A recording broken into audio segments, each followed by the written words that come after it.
दोस्तों, स्वागत है आप सभी का हमारे YouTube चैनल यूमेक्स ट्यूशन क्लासेस पर। मैं अमित धवन आपके बीच आ चुका हूं एक और नई वीडियो में। आज का हमारा टॉपिक होने वाला है क्लास 12th मैथ का first chapter relation and function. इस चैप्टर की कहानी को चला गया, ये वही चैप्टर है जिसे हमने 11th में पढ़ लिया और 12th में पढ़ रहे हैं। ये बहुत बोरिंग सा चैप्टर है क्योंकि इसमें जैसा कि मैथ में होता है कैलकुलेशन और अलग चीज़ें, वो इसमें ना के बराबर है ही नहीं। कैलकुलेशन इसमें बस इमेजिनेशन की चीज़ है। अबे मानना है, करना है, मानना है, फिर करना है और सिद्ध करते चलना है। कई बार वो खुद ही बोल देता है कि भाई ये हमें इस प्रकार है और ये इस प्रकार हुआ है, हमें इसे सिद्ध करके बताना है कैसे है। ठीक है, चलो शुरू करते हैं। सेट का नाम, जैसे हमें सबसे पहले यूनिट का नाम है रिलेशन एंड फंक्शन, तो सबसे पहले हमें पता होना चाहिए रिलेशन और फंक्शन होता कहाँ है, क्या है। रिलेशन और फंक्शन की कहानी जो है वो शुरू होती है इससे पहले के टॉपिक का नाम है सेट। देखते हैं सेट क्या होता है।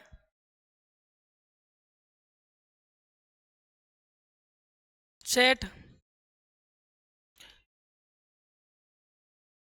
सेट बोलते किसे हम? सेट हम बोलते हैं वस्तुओं का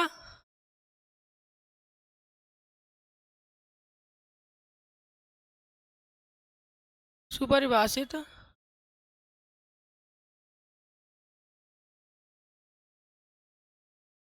इतना तो हम जानते हैं कि भाई वस्तुओं के सुपरिभाषित संग्रह को ही सेट कहते हैं। मतलब हमने एक ऐसा समूह बनाया जिसमें कुछ वस्तुएं हुए हैं, अंक हो सकते हैं, व्यक्ति हो सकते हैं, संख्याएं हो सकती हैं या कुछ भी हो सकता है XYZ, उसे हम क्या बोल देंगे? सेट।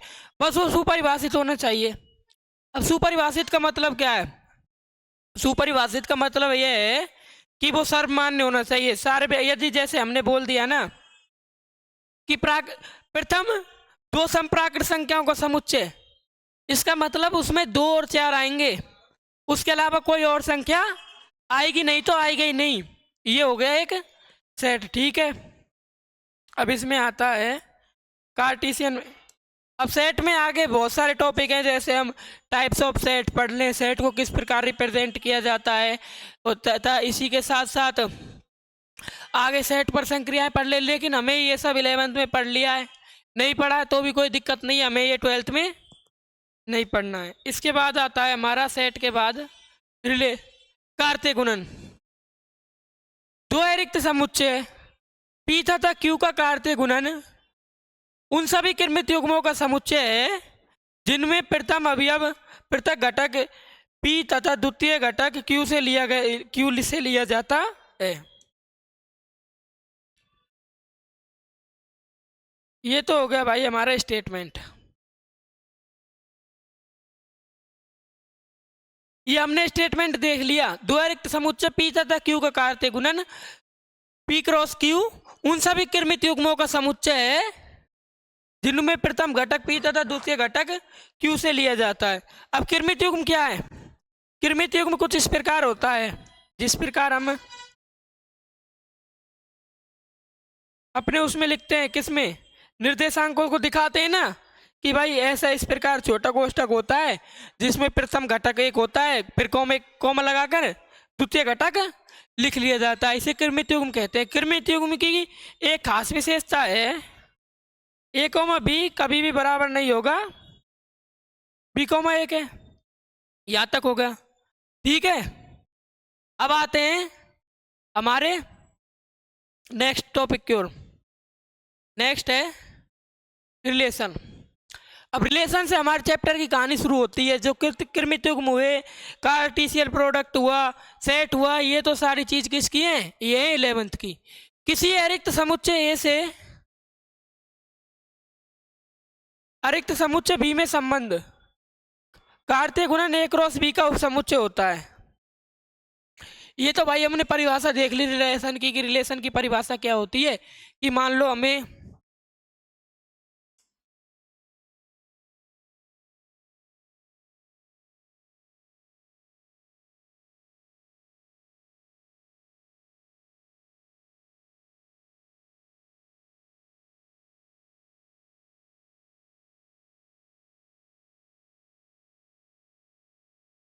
दो सेट हैं, मान लो इसमें हो गया ए 1 2 3, ये सेट ए है, ये सेट बी है, इसमें हो गया 4 6 5। ठीक है कि भाई हमारे पास दो सेट दे दिए, एक सेट है ए और एक सेट है बी। इसमें रिलेशन इस प्रकार दिया हुआ है A comma B such that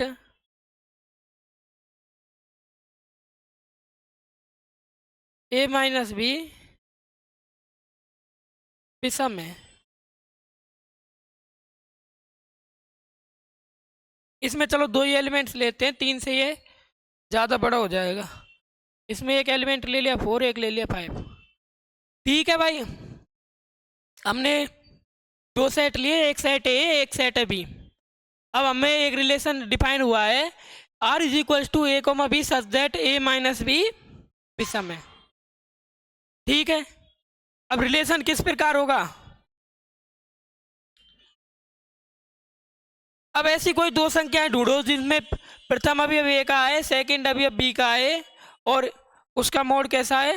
विषम आए। क्योंकि ये माइनस, देखो 1 और 4 के साथ ये कंडीशन हो रही है और किसके साथ हो रही है? 2 और 5 के साथ हो रही है। तो इसमें पहला एलिमेंट 1 और 4 आएगा, second element A plus B, लो इसे चलो यहाँ से such that A plus B विषम है। तो ये कैसे डिफाइन होगा? 1 के साथ 4 आ जाएगा, क्या 1 के साथ 5 आएगा? नहीं। और 2 के साथ 4 आएगा? नहीं आएगा। और 2 के साथ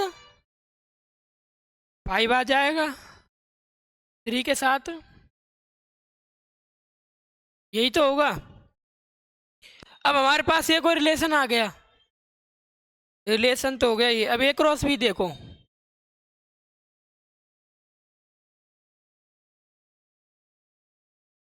ए क्रॉस बी जो है वो इस प्रकार है 1 4 2 4 3 4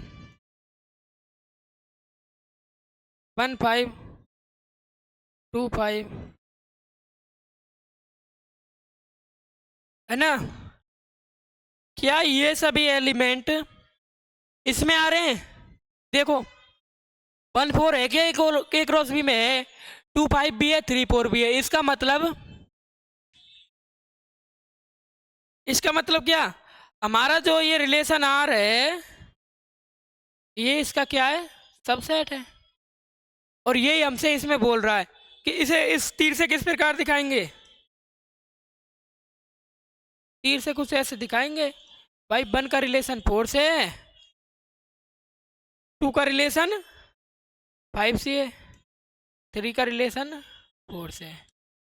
ये हो गया, ये हो गया हमारा एक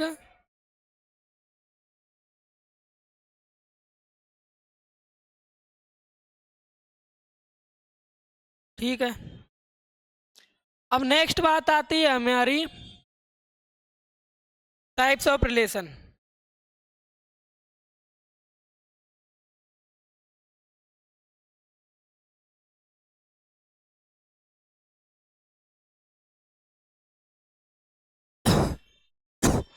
संबंध के प्रकार। अब संबंध के प्रकारों को देखा जाए तो हमारे जो है 12th में मेन रूप से 5 दिए गए हैं, लेकिन संबंध के प्रकारों को हम बहुत तरीके से डिफाइन कर सकते हैं। देखते हैं हमारे अंदर, इसमें सबसे पहले दिया गया है empty relation.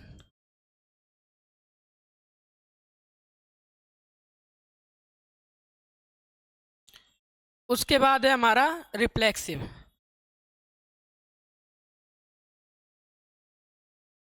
Relation, then symmetric relation,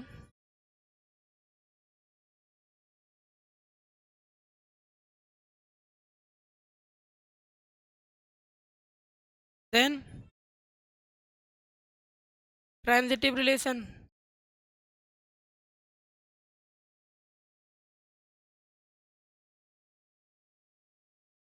और नेक्स्ट है हमारा इक्विवेलेंस रिलेशन।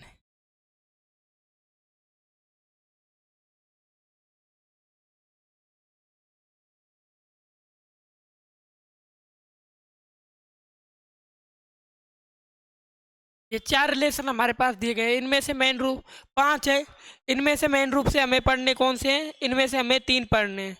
3 कौन कौन से? Reflexive, symmetric, transitive, equivalence relation भी आपको आ जाएगा जब आप इन तीनों रिलेशनों को पढ़ लेंगे। तो सबसे पहले शुरू करते हैं एम्प्टी रिलेशन से। कोई संबंध आर समुच्चय पर परिभाषित संबंध आर एक रिक्त संबंध कहलाता है यदि ए का कोई भी अवयव बी के किसी भी अवयव से, यदि ए का कोई भी अवयव ए के किसी भी अवयव से संबंधित नहीं है। इसका कहने का मतलब क्या है? इसका कहने का मतलब ये है, सबसे पहले जानते हैं कि भाई हमने रिलेशन पढ़े थे 2 सेट ए व बी, लेकिन हमारे 12th बोर्ड में है बाइनरी रिलेशन। और बाइनरी रिलेशन हमेशा एक ही सेट में से, एक ही सेट से परिभाषित होता है, उसी में दिखाते हैं। ठीक है, अब आते हैं हम जो हमारे पास परिभाषा है उसको देखते हैं। मेन चीज है ये भाई सबसेट ऑफ एक रो से, माना ए लिया जाए हमारे पास 1 2 3, बी लिया जाए हमारे पास 4 5, तथा रिलेशन हमने इस प्रकार प्रभावित कर दिया ए कॉमा बी सच दैट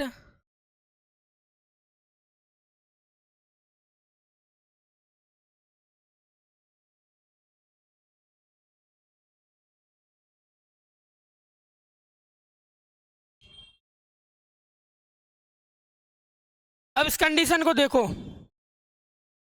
क्या कहीं इसमें ऐसा आ रहा है कि भाई हम बी में से 4 में से 1 घटाएं 6 आ जाए, 4 में से 2 घटाएं 6 आ जाए, 5 में से 3 घटाएं 6 आ जाए? क्या कभी ऐसा हो सकता है यहाँ पर B minus A is equal to 6? नहीं है। तो रिलेशन क्या आ गया भाई? इसका मतलब क्या हुआ कि भाई जो हमारे पास सेट दिया गया है ना, उसका कोई भी अवयव उसी सेट के किसी भी अवयव से, या फिर ये तो मान लो ए से ए में परिभाषित करवा रहा है, यदि ए से बी में परिभाषित करवाए, ए से किसी भी अन्य सेट से में परिभाषित करवाए, उसके किसी भी अवयव से संबंधित नहीं हो, तो ऐसा जो हमारे पास रिलेशन आता है वो रिलेशन क्या कहलाता है? एम्प्टी रिलेशन, रिक्त संबंध कहलाता है। ठीक है, ये हो गई हमारा फर्स्ट। नेक्स्ट देखते हैं, समुच्चय ए पर परिभाषित संबंध आर सार्वत्रिक संबंध कहलाता है यदि ए का प्रत्येक अवयव ए के सभी अवयवों से संबंधित हो, अर्थात R is equal to A cross A. रिक्त संबंध और तथा सार्वत्रिक संबंध को कभी कभी तुच्छ संबंध भी कहते हैं। ये बात गौर करने लायक है।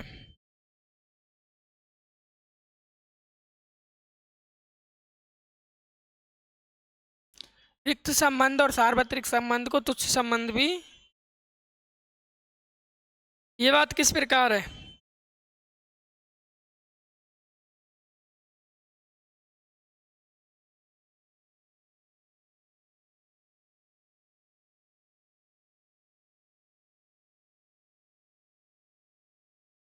कोई संबंध आर सार्वत्रिक संबंध कहलाता है यदि ए का प्रत्येक अवयव ए के प्रत्येक अवयव से संबंधित हो, R is equal to A cross A. इसका मतलब है जो हमारा संबंध आर है वह पूरा ए क्रॉस ए हो। इसका मतलब है जैसे हमारे पास मान लो सेट है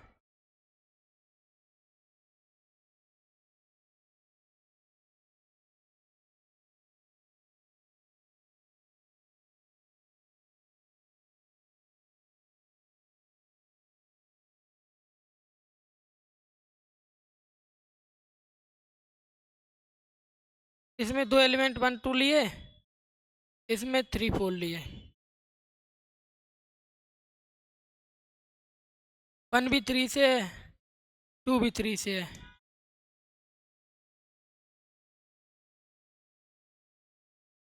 वन भी 4 से है। तो ये रिलेशन क्या कहलाएगा? सार्वत्रिक रिलेशन कहलाएगा। अब इन्हें तुच्छ रिलेशन क्यों कहते हैं? क्योंकि हम जानते हैं भाई, इन्हें काम में बहुत कम लिया जाए।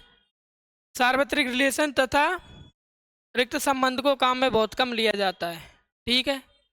अब आते हैं हम मेन रूप से, जो हमें जिनसे क्वेश्चन भी पूछे जाते हैं और जिन्हें हमें पढ़ा भी जाता है 12th में ठीक तरीके से। वो है, फर्स्ट है स्वतुल्य संबंध। कोई संबंध आर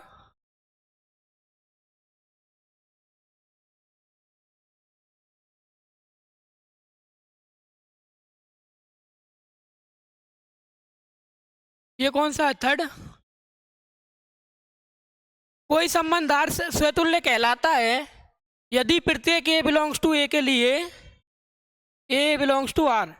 इसका कहने का मतलब ये है कि मान लो हमारे पास ए है कोई सेट, उसमें एलिमेंट है ए बी सी डी, तो इसके जितने भी एलिमेंट्स हैं ना, उन सभी के लिए ए बिलोंग्स टू आर होना चाहिए, बी बिलोंग्स टू आर होना चाहिए, सी बिलोंग्स टू आर होना चाहिए।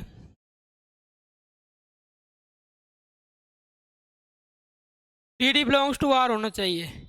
यदि ऐसा नहीं है तो वो संबंध स्वतुल्य संबंध नहीं कहलाएगा। अब भाई हमें अब बात आती है कि ये हो और इनके अलावा और कुछ हो तो स्वतुल्य होगा क्या? हाँ, तब भी स्वतुल्य होगा। और यदि और कुछ हो, इनमें से कोई एक न हो, तब स्वतुल्य नहीं मानेंगे। ठीक है, इसे देखते हैं। चलो एक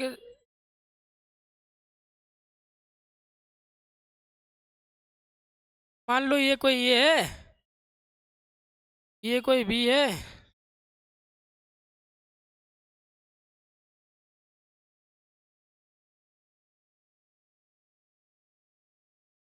कोई नहीं, इसमें है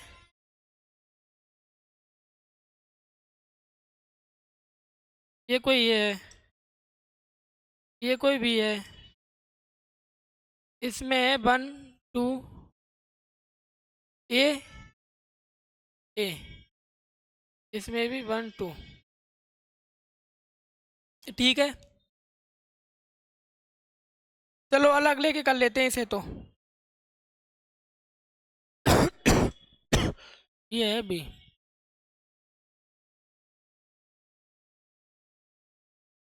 ठीक है ना? अब देखो, अब देखो,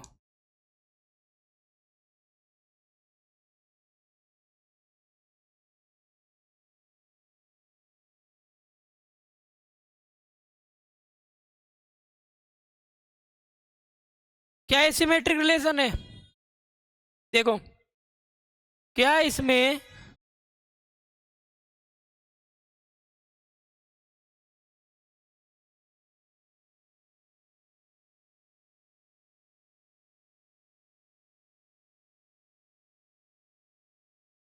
वन कोमा वन आ रहा है, 2 2 आ रहा है,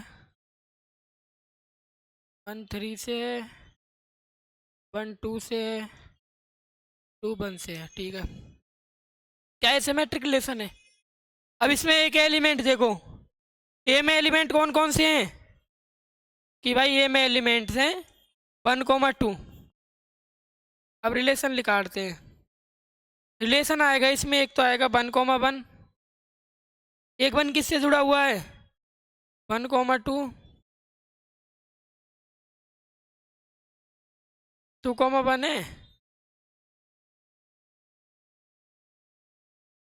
तो ये हमारा रिलेशन जो है रिफ्लेक्सिव रिलेशन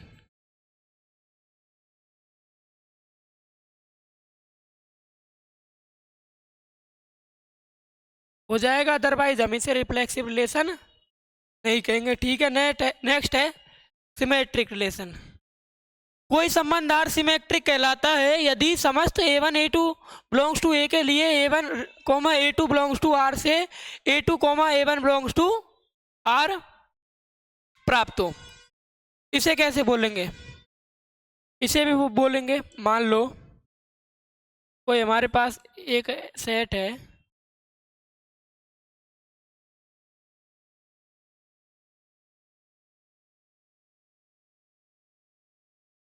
सेट में एलिमेंट्स हैं ABC, ठीक है। और रिलेशन किससे परिभाषित है? रिलेशन हमने मान लिया, रिलेशन परिभाषित है A क्रॉस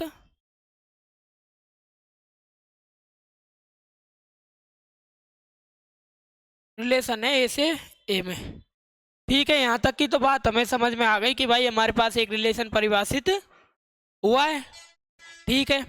अब माना यहाँ पर हमें कोई दो एलिमेंट्स लेने होंगे, जैसे मान लो A भी ले लो AC ले लो।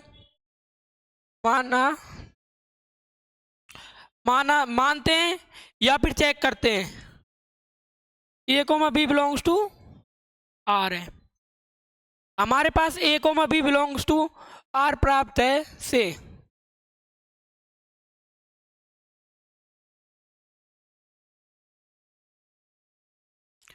तभी वह रिलेशन सिमेट्रिक होगा। जैसे मान लो 2,1 हमारे पास रिलेशन में आ रहा है,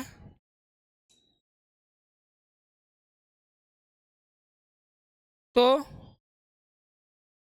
1,2 भी रिलेशन में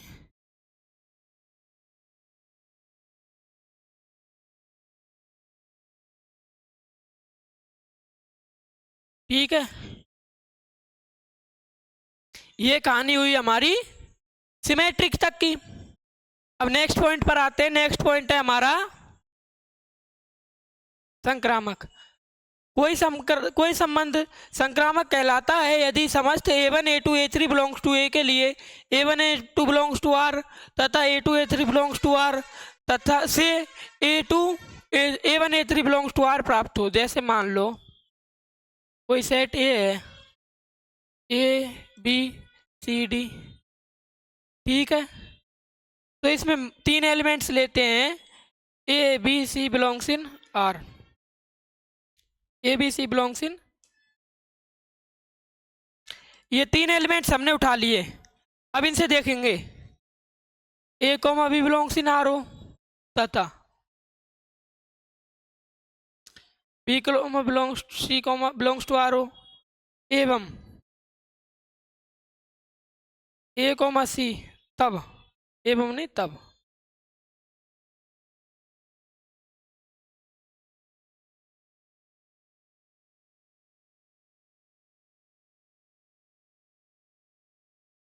इसका कहने का मतलब क्या है? इसका कहने का मतलब ये है कि यदि 3 एलिमेंट्स लिए हमने कोई भी किसी भी सेट से, उसका पहले का दूसरे के साथ है, दूसरे का तीसरे के साथ है, और यदि पहले का तीसरे के साथ संबंध यानी पहले का जो तीसरे के साथ हो वह रिलेशन डिफाइन हो, तभी हम उसे सिमेट्रिक कहते हैं। जैसे मान लो 1 2 बिलोंग्स टू R हो, 2 3 बिलोंग्स टू R हो, तब 1,3 बिलोंग्स टू R प्राप्त हो, तभी हम उसे ट्रांजिटिव कहते हैं, अदरवाइज हम उसे ट्रांजिटिव नहीं कहेंगे, ठीक है। अब आते हैं नेक्स्ट।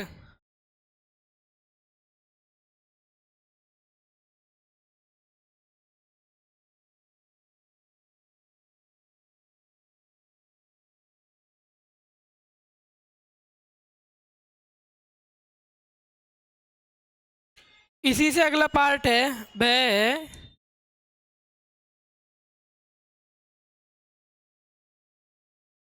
इक्विवेलेंस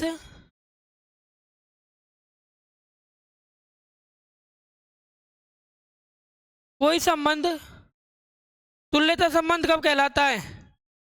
कोई संबंध तुल्यता संबंध कहलाता है जब वह यदि संबंध स्वतुल्य हो, सममित हो,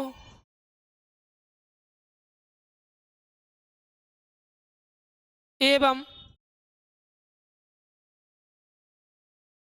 संक्रामक भी हो,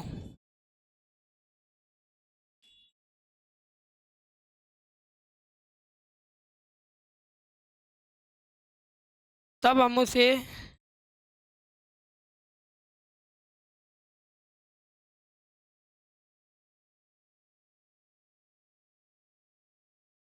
तुल्यता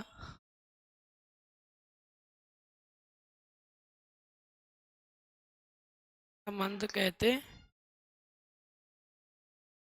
ये बात हो गई यहाँ तक। चलो हमारा इसी के साथ रिलेशन वाला टॉपिक 12th के लिए क्या होता है, समाप्त होता है। अब इसी का नेक्स्ट पार्ट है, वो है फंक्शन, फलन। फलन में ये स्टार्ट होता है हमारा टाइप्स ऑफ फंक्शन से स्टार्ट होता है। शुरू करते हैं चलो। ये है हमारा फलन। द्वैरिक्त समुच्चय ए से बी में संबंध एक फलन कहलाता है यदि ए के प्रत्येक अवयव का बी में अद्वितीय संबंध हो। अद्वितीय संबंध का मतलब क्या है इसमें, इसका कहने का मतलब ये है भाई, प्रत्येक फलन एक क्या होता है, प्रत्येक फलन एक रिलेशन होता है। लेकिन क्या प्रत्येक रिलेशन एक फलन होता है, नहीं, प्रत्येक रिलेशन एक फलन नहीं होता। जैसे इसमें एलिमेंट है ए बी सी, इसमें है डी ई, ठीक है। अब देखो ए डी से जुड़ा हुआ है, बी ई से जुड़ा हुआ है, क्या अब हम इसे एक फलन बोल सकते हैं, नहीं, इसे अब हम फलन बोल नहीं सकते क्योंकि ए का एक अवयव छूटा हुआ है। क्या अब इसे फलन बोल सकते हैं, अब इसे फलन बोला जा सकता है क्योंकि ए का जो एक अवयव है ना, वो प्रत्येक अवयव बी के साथ अद्वितीय रूप से जुड़ा हुआ है। और यदि इसे ऐसे जोड़ दिया जाए, तब इसे हम ऐसे जोड़ देंगे तब ये फलन कहलाएगा क्या। देखो इसका एक एलिमेंट ए है, उसका बी में कितने के साथ है, बी में वे दो के साथ जुड़ा हुआ है, एक तो डी के साथ जुड़ा हुआ है, एक ई के साथ जुड़ा हुआ है, इसलिए ये फलन नहीं कहलाएगा। और यदि हम इसको हटा दें, यहाँ से इसको हटा देते हैं, तभी एक फलन कहलाएगा, ठीक है। ये बात हो गई यहाँ तक। अब आते हैं नेक्स्ट पार्ट पर, टाइप्स ऑफ फंक्शन।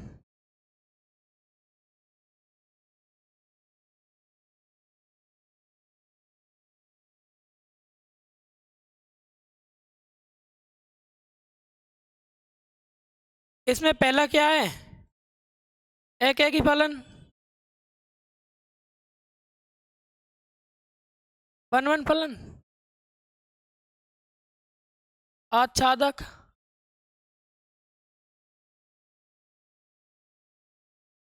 ठीक है, और एक होता है एक ही आच्छादी।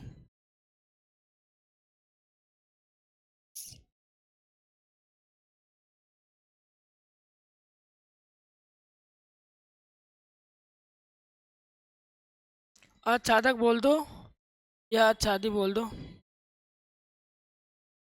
अब भाई फलन होगा तो उसका एक का प्रत्येक एलिमेंट तो जुड़ा ही होगा।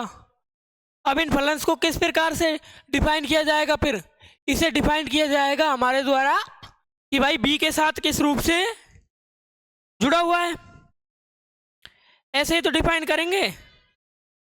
तो चलो इसमें सबसे पहले देखते हैं हम, एक ही फलन को देखेंगे, उसके बाद आच्छादक फलन को देखेंगे, उसके बाद देखेंगे एक ही आच्छादक फलन क्या होता है, बहु एक ही फलन क्या होता है, सारी चीज़ों को देखते हैं,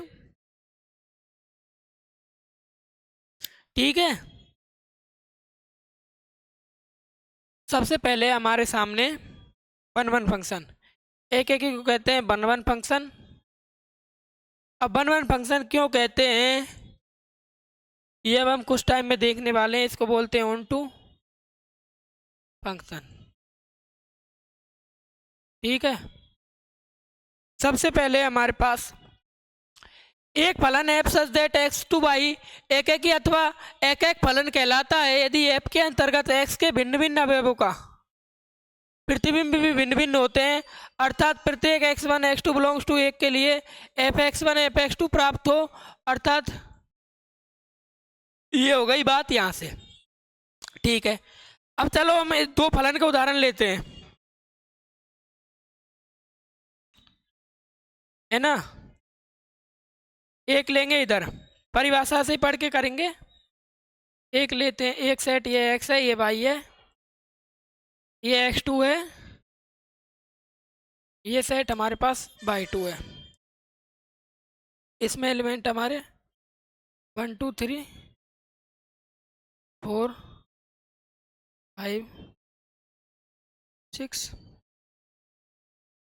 7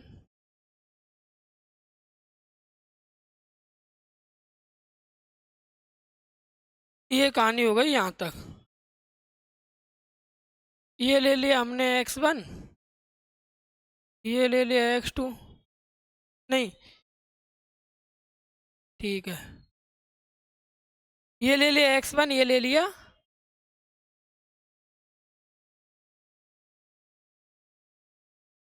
दोबारा से बनाते हैं तो सारा गया।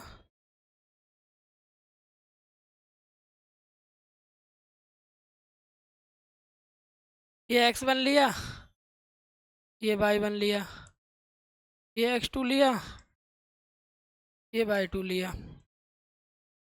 ठीक है, ये हमारे पास कोई एक्स वन है, ये हमारे पास कोई वाई टू है, ये हमारे पास कोई एक्स टू है, ये हमारे पास कोई वाई टू है।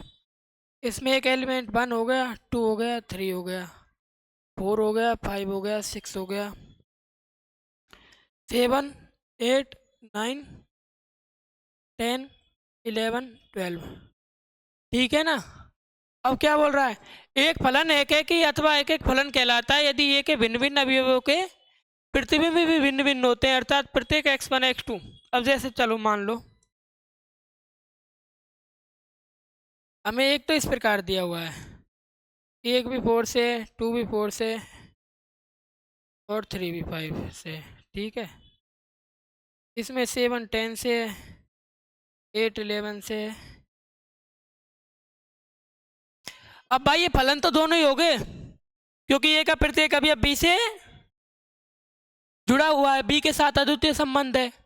अब भाई दो का एक 4 से, ये दो का क्या कहीं 4 के अलावा और कहीं से नहीं है, दो का 4 के अलावा कहीं भी तीर नहीं जा रहा है, इसलिए कि ये एक फंक्शन तो हो गया कि भाई ये भी फंक्शन है। बोलने को तो हम इसे भी फंक्शन बोलेंगे और इसे भी फंक्शन बोलेंगे, पर इनमें से वन वन फंक्शन कौन से होगा? क्या एक्स वन वाई वन में जो फंक्शन दर्शाया गया है वो वन वन फंक्शन होगा? देखो क्या अब एक एक्स के एक्स वन के जो अवयव है भिन्न भिन्न अवयव हैं, क्या उन सभी के प्रतिबिंब भी भिन्न भिन्न प्राप्त हो रहे हैं? जो एक अवयव होता है ना ये, इनके लिए तो ये प्रतिबिंब कहलाते हैं, और जो ये इसके लिए ये क्या कहलाते हैं? पूर्ण प्रतिबिंब। तो वन के लिए प्रतिबिंब क्या है? 4। अब भाई 2 के लिए 4 प्राप्त हो रहा है, 3 के लिए 5 है, तो 1 और 2 दोनों के लिए क्या प्राप्त हो रहा है? प्रतिबिंब 4। तो ये 1 1 ये तो नहीं होगा।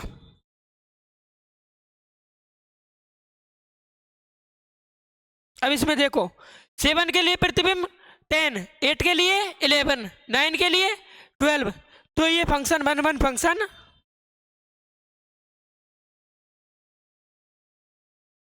ठीक है, अब इसी में आगे हमें पता है यदि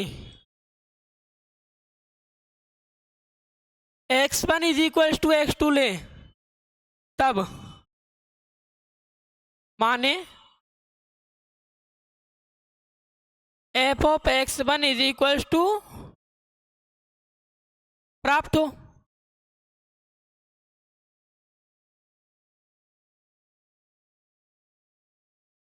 ये तो है condition number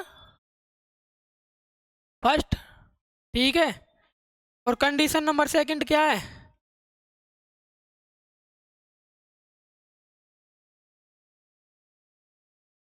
condition number second कहलाती है यदि माने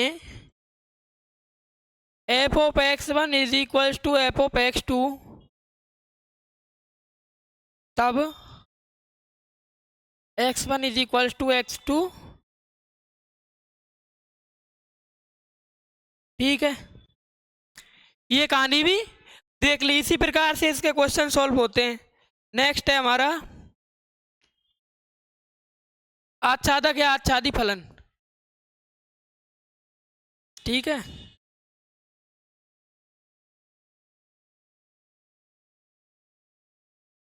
ये हमारे किसी भी काम का नहीं है।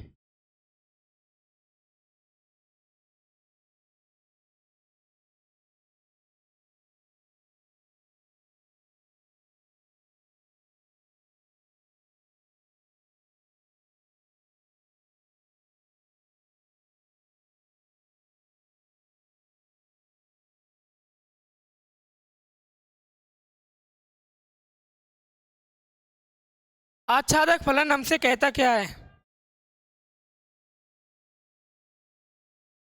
आच्छादक फलन कहता है कि फलन एफ सच दैट एफ परिभाषित है एक्स टू बाई आच्छादक अथवा आच्छादी फलन कहलाता है यदि एफ के अंतर्गत बाई का प्रत्येक अवयव एक्स के किसी न किसी अवयव का प्रतिबिंब हो, अर्थात अब देखो इसका कहने का तात्पर्य क्या है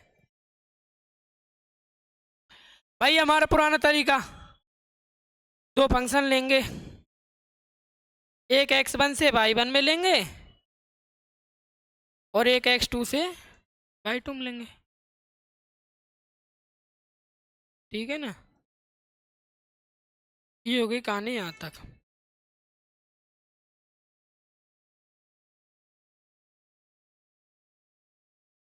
कहीं हमारे पास ये एक्स वन सेट है, ये वाई वन है, ये एक्स टू है, ये वाई टू है, ए है, बी है, सी है, डी, ई, एफ,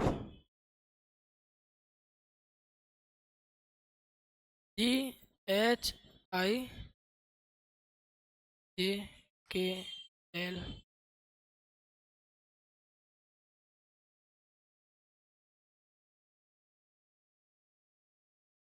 कुछ इस प्रकार है।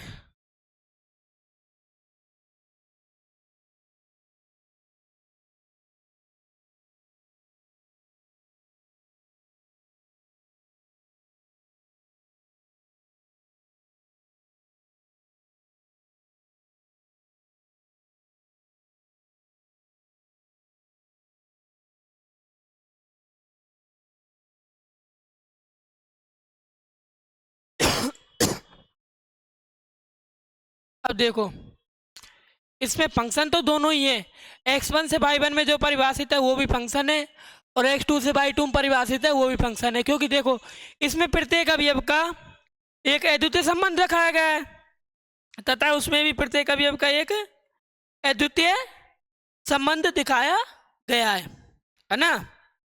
लेकिन जब हम इसमें इसे दे देते हैं फर्स्ट नेम, जब फर्स्ट फंक्शन को देखें तो भाई ए के प्रत्येक अवयव का बी में प्रतिबिंब तो है, ए के प्रत्येक अवयव का बी में संबंध है द्वितीय, इसलिए फंक्शन होगा। दो में भी है भाई, इसलिए भी फंक्शन होगा।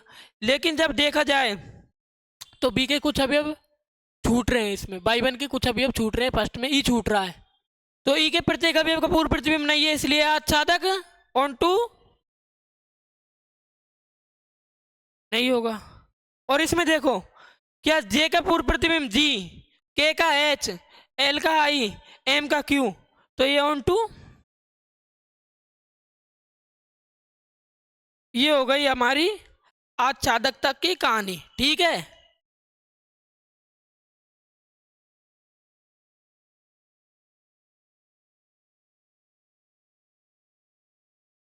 अब नेक्स्ट है हमारे पास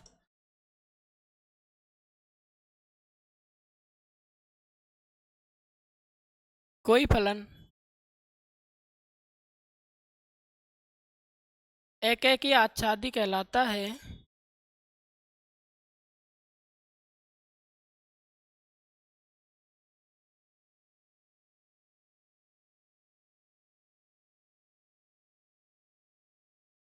यदि वह एक की तथा आच्छादक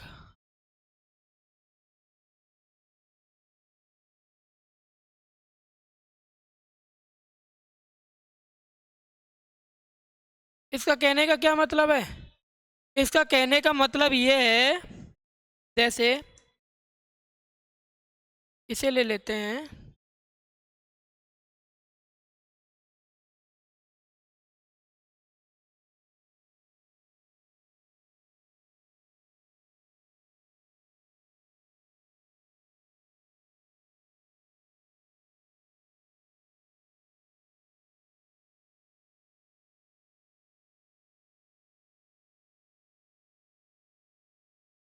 ठीक है, अब इसमें देखो,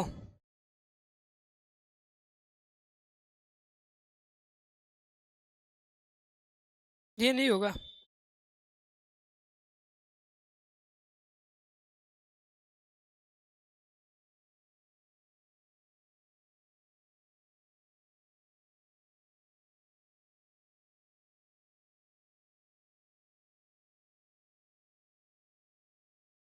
इसमें देखो, एक ही प्रत्येक अवयव का भी में भिन्न भिन्न प्रतिबिंब है, साथ ही बी का कोई भी अवयव छूटा नहीं है, सभी अवयवों का पूर्ण प्रतिबिंब विद्यमान है ना। इसलिए यह एक ही आच्छादी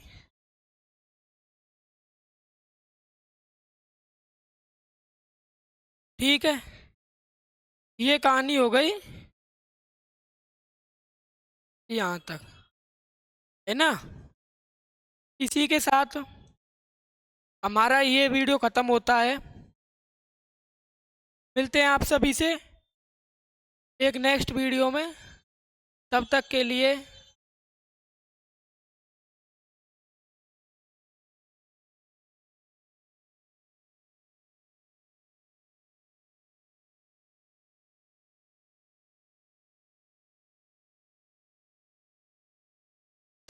बाय। नेक्स्ट वीडियो में हम आपको मिलेंगे इसी के कुछ 1.1 के कुछ मज़ेदार क्वेश्चंस, उसने सॉल्व करने के तरीके, तथा देखते हैं कौन कौन से क्वेश्चन बोर्ड में आ सकते हैं, कौन कौन से लास्ट ईयर आए हैं।